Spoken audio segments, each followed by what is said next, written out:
Hello friends, দেখো style বাজারে আসলাম একটু। তো ভাবলাম একটু স্টাইল বাজার থেকে ঘুরে আসি।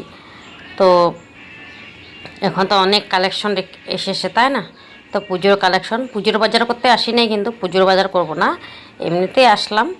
তো দেখি কী কী কালেকশন আসলো। তো চলো এবার যাই, একটু স্টাইল বাজার ভিতরে চলে যাই। তো দেখো, আর এখানে দেখো অনেকগুলো, কিন্তু এসে দেখলাম অনেকগুলো এখানে মানে জেন্টসের, নিচে সব জেন্টসের। তো তাই এখানে দেখো টি শার্ট, হাফ শার্ট অনেকগুলোই ছিল এখানে জেন্টসের।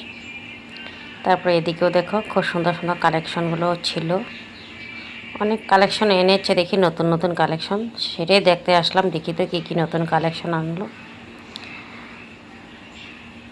তো দেখো, তারপর এদিকেও চলে আসলাম। এদিকেও দেখি তোমাদের দাদাভাইয়ের জন্য দেখি টি শার্ট দেখছি। টি শার্টগুলো খুব সুন্দরই ছিল, দেখো গরমে রাফিজ করার জন্য একদম কটনের ছিল কিন্তু টি শার্টগুলো। তারপর উপরে চলে আসলাম। উপরে দেখো এখানে শাড়ি, এখানে লেডিসের কিন্তু। তো শাড়িগুলো দেখো এখানে কটনের শাড়িও ছিল, ভালো লাগছিল শাড়িগুলো। দেখো শাড়িগুলো দেখো, ভালোই লাগছে না শাড়িগুলো? তারপর আমি এই শাড়িটা হাতেই দেখছিলাম নিব বলে, তারপর নিলাম না। শুধু তোমাদের দাদাভাইয়ের জন্য হাফ শার্ট দুটো নিলাম রাফিজ করার জন্য।